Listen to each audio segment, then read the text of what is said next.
ഇപ്പൊ നാളെ കാണാം. Bye bye.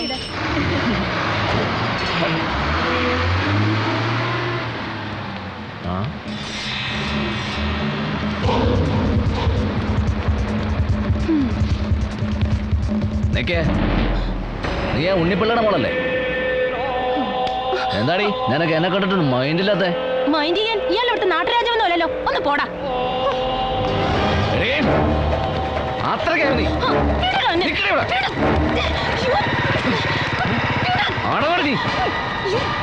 എന്നോടൊന്നെ കളി ചന്ദ്രിക. കടാപ്പുറത്തെ കള്ള് ഷാപ്പിലെത്തുമ്പോ എന്റെ മോന്റെ പോരട്ടെങ്ങനെ പോരട്ടെ, കപ്പയ്ക്കിത്തിരി മത്തിക്കറിയും പോരട്ടെ, പോരട്ടെങ്ങനെ പോരട്ടെ. അപ്പം വെറുതെ ആക്രാന്തം കാണിക്കണ്ട കേട്ടാ. വായി കൊള്ളുന്നത് അകത്തേക്ക് ചെലുത്തിയാ മതിയെന്ന്. വെപ്രാളം കാണിച്ച് ഇവിടെയൊക്കെ വൃത്തിയേടാക്കിയാല് കഴുക ആ പൊട്ടി പെണ്ണ് മാത്രമേ ഉള്ളൂ. എന്റെ ചെക്കൻ പറഞ്ഞത് കേട്ടല്ല, ആരും ആക്രാന്തം കാണിക്കണ്ടെന്ന്. കിഴവന്മാർ ഇവിടുത്തെ സ്റ്റോക്ക് തീർക്കണ ലക്ഷണമാണ് കേട്ടാ. കളി ജയിച്ചതിന്റെ പേരും പറഞ്ഞ് ഇച്ചാൻ ഇതിന്റെ വല്ല ആവശ്യം ഉണ്ടായിരുന്ന?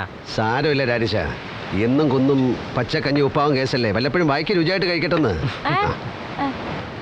എന്താടി പെണ്ണേ, ഇവന് വല്ലതും നേരത്തിനും കാലത്തിനും വെച്ച് കൊടുക്കണുണ്ടാ നീ? എന്നാ പിന്നെ ഇച്ചായൻ ഇവിടെ തന്നെ ഇരിക്കല്ലേ, എനിക്ക് ആ ഉണ്ണിപ്പിള്ള ചേട്ടനെ ഒന്ന് കാണാനുണ്ട്. ഓ, ഉണ്ണിപ്പിള്ള ചേട്ടനെ കണ്ടിട്ട് നിനക്കങ്ങ് കോരിത്തരിക്കണമല്ല. ചന്ദ്രിക കോളയെ വിട്ട് വന്ന് കാണും. പോട് കാര്യങ്ങളൊക്കെ മുറ പോലെ നടക്കട്ടെ. പക്ഷേ ഒരു ചോദ്യമുണ്ട്. നീ ആ പെണ്ണിനെ സ്വപ്നം കണ്ട് നടക്കാൻ തുടങ്ങിയാൽ ഈ പൊട്ടിപ്പെണ്ണിന്റെ കാര്യം ആര് നോക്കും? ഇവള് നിന്റെ മുറപ്പെണ്ണല്ലടാ. ആ, നീ പേടിക്കണ്ടടി പെണ്ണേ. അവൻ ആ പഠിപ്പുകാരി പരിഷ്കാരി കോതയോടൊരു വെപ്രാളമാണ്. നമുക്കതൊക്കെ മാറ്റിയെടുക്കാവുന്നേ ഉള്ളൂ.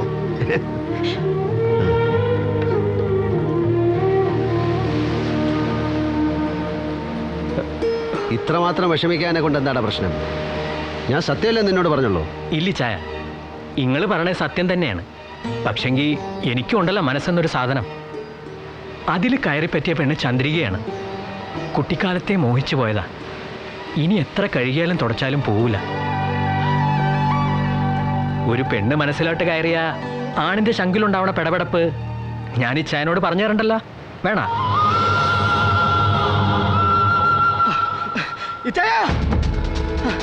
എന്താ ജംഗ്ഷനിൽ അടി നടക്കുന്നു ചായ. അയ്യോ, ഹംസൻ തമ്മിയെ ജസ്റ്റിനെ എടുത്തിട്ട് പെരുമാറാ.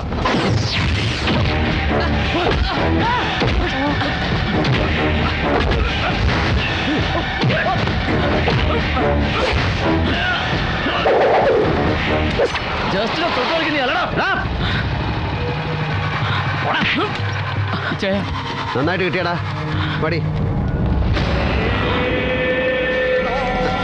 ഇവൻ തന്നെ ഉപദ്രവിച്ചോടി ചന്ദ്രയെ. ഇനി ആ ജസ്റ്റിനെ നീ എന്തിനാടാ ഈ കരയിലെ പാവപ്പെട്ട പിള്ളേരെല്ലാം ഇങ്ങനെ ഉപദ്രവിക്കണേ? നോക്ക്, നിന്റെ അമ്മാവൻ സെബാസ്റ്റ്യൻ സാറിനോട് നമുക്കൊക്കെ സ്നേഹവും ബഹുമാനമാണ്. അതുകൊണ്ട് തന്നെ ഇത്രയും നാൾ നിന്റെ കൊള്ളരുതായ മകൾ സഹിക്കുകയും ചെയ്ത് ഇതിപ്പോൾ അവസാനമായിട്ട് ഒരിക്കൽ കൂടെ ക്ഷമിക്കാനും തയ്യാറാണ്. നീ പെങ്കൊച്ചിനൊരു മാപ്പ് പറഞ്ഞിട്ട് നേരെ വൈകുമ്പോൾ വീട്ടിൽ പോകാൻ നോക്കിയാണ്. അങ്ങനെ പോയില്ലെങ്കിൽ നിങ്ങൾ എന്ത് ചെയ്യും?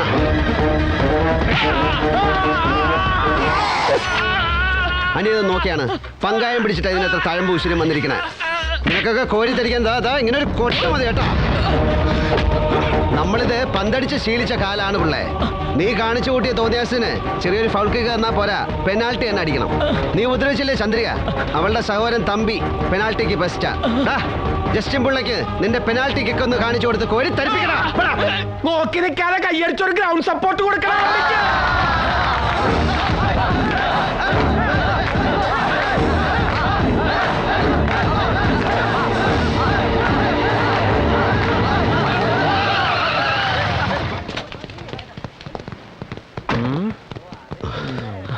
എന്താടാ നീ നടുറോട്ടിലും ഫുട്ബോൾ കളി തുടങ്ങാനിരുന്നതാണ് കേട്ടാ. അപ്പോഴേക്കും സാറ് വന്നില്ലേ. ഉള്ള കഞ്ചാവും പൊടിയൊക്കെ വലിച്ചു കയറ്റി ഈ കുട്ടി തേവാങ്ക് ഇവിടെ കിടന്ന് പൂന്ത് വിളയാടുകയാണ് സാറേ. കയ്യിലാണെങ്കിൽ കരുവാട് പോലത്തെ ഒരു ഉണക്ക കത്തിയുണ്ട്. സാറ് സെബാസ്റ്റ്യൻ സാറിന്റെ ബന്ധുവല്ലേ, ഒന്ന് പറഞ്ഞ് ബോധ്യപ്പെടുത്തി കൊടുക്കാന്നോ? നീ പോടാ, ഞാൻ കയറി പിടിച്ച നിന്റെ അമ്മയും മംഗളൊന്നുമല്ലോ. പണ്ട് കെട്ടിക്കൊണ്ടുവന്ന് നിർത്തി 5-6 കൊല്ലമായിട്ട് ജയിലിൽ കിടക്കുന്നുണ്ട്. ഇവളെയാണോ നീ ഇപ്പൊ കീപ്പായിട്ട് വെച്ചിരിക്കുന്നത്?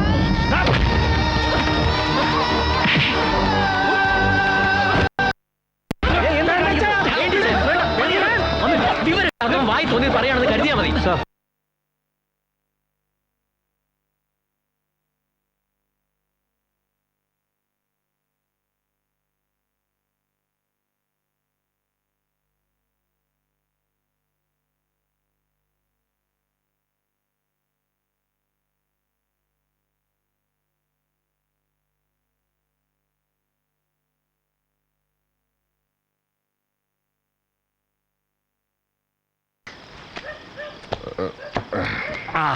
നീ എത്തിയ CI വിളിച്ചു പറഞ്ഞപ്പോ എന്റെ മോക്കട കാര്യങ്ങൾ അറിയാൻ വീട്ടിൽ വന്നതാ സെബാൻ.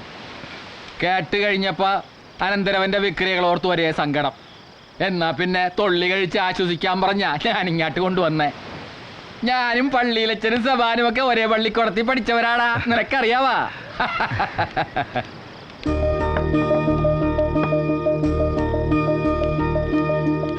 രാരിച്ച, ഞാൻ ഒരു കാര്യം പറഞ്ഞാൽ നീ കേൾക്കുമോ? ചേച്ചി നശിപ്പിക്കപ്പെട്ട് ഇവളിങ്ങനെ അനാഥയാകാൻ കാരണം ജസ്റ്റിനാണെന്നാണ് ഞാൻ ഇപ്പോഴും വിശ്വസിക്കുന്നത്. നിവൃത്തികേട് കൊണ്ടാ നീ ഇവളെ ഇവിടെ താമസിപ്പിച്ചിരിക്കുന്നതെന്ന് എനിക്കറിയാം. എങ്കിൽ പിന്നെ ഞാൻ ഇവളെ എൻ്റെ വീട്ടിലേക്ക് കൊണ്ടുപോയിക്കോട്ടെ. മറ്റൊന്നുമല്ല, പെങ്ങൾക്ക് സുഖമില്ലാത്തതാ കാരണം. സഹായിക്കാൻ ഒരാളില്ലാതെ പറ്റില്ല. മാസാമാസം ഞങ്ങളൊരു തുക ഇവളുടെ പേരിൽ ബാങ്കിൽ ഇട്ടോളാം. നാളെ ഒരുത്തനെ പിടിച്ച് ഏൽപ്പിക്കുമ്പോൾ അത് അവൾക്കൊരു ഉപകാരമാകുകയും ചെയ്യും. അതെന്താ സബാനെ അങ്ങനെ പറഞ്ഞു? നാളെ അവക്കൊരു ജീവിതം കൊടുക്കേണ്ടത് അവൻ തന്നെയല്ലേ? അല്ല, എനിക്ക് എന്റെ ജീവിതം തന്നെ വലിയൊരു ബദ്ധപ്പാടാ. ഇപ്പൊ തന്നെ സാർ ഇവളെ അങ്ങ് കൊണ്ടുപോയിക്കോ. കല്യാണം കഴിപ്പിച്ച് വിട്ട അത്രയും ഉപകാരം എന്നേ ഞാൻ കരുതുള്ളൂ.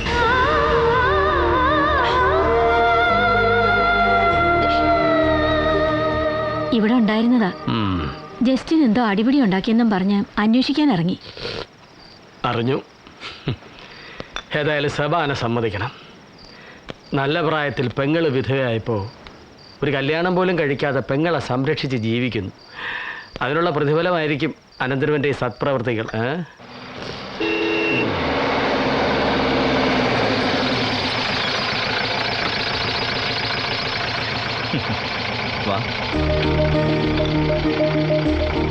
ഇത് എൽസി അല്ലേ, രാജിച്ചന്റെ മുറപ്പെണ്ണ്? അതെ. പെങ്ങൾക്ക് സഹായത്തിന് ഒരാൾ വേണമെന്ന് പറഞ്ഞു. വിളിച്ചോണ്ട് പോ.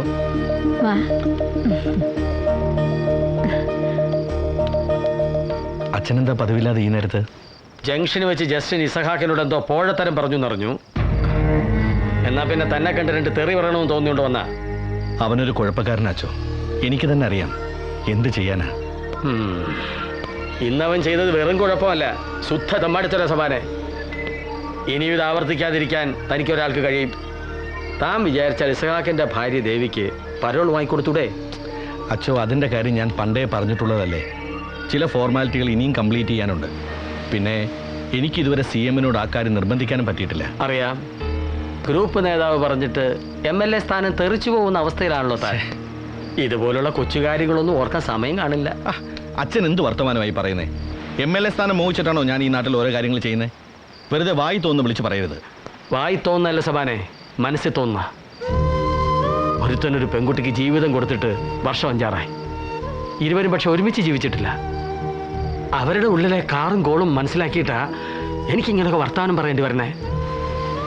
എനിക്കെൻ്റെ സ്വന്തം അനിയനെ പോലെ സഹാക്ക്. ചിരിച്ചും പന്ത് കളിച്ചും കടലിൽ പോയി അധ്വാനിച്ച് കിട്ടുന്ന കാശ് ഇവിടുത്തെ വയസ്സന്മാർക്ക് വീതിച്ച് തന്നുവാ അവൻ ഈ കരയെ കഴിയണേ. അവൻ്റെ വീട് അനാഥമായി കിടക്കുന്നു. ആ രീതി തെറ്റാണെങ്കിലും വീട്ടിൽ വാഴേണ്ട പെണ്ണ് ജയിലറിൽ കിടക്കുമ്പോൾ ഒരു പുരുഷനുണ്ടാകുന്ന മനോവേദന സെബാസ്റ്റ്യൻ ആലോചിച്ച് നോക്ക്. അതേ എനിക്ക് നിന്നോട് പറയാനുള്ളൂ. അച്ചോ, ഇനി ഈ കാര്യം പറയാൻ ഞാൻ തൻ്റെ അടുത്ത് വരില്ല.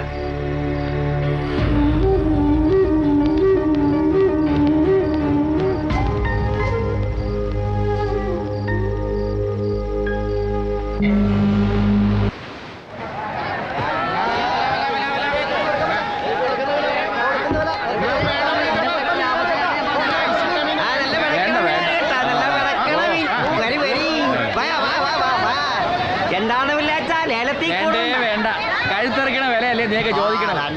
എനിക്കുള്ള വക ഇസഹാക്ക് കൊണ്ടുവന്നു. രാവൻ വന്നല്ലേ? കണ്ടാ കണ്ടാ, കടാലി കൊയ്തുള്ള വരവാണ്. കണ്ടാ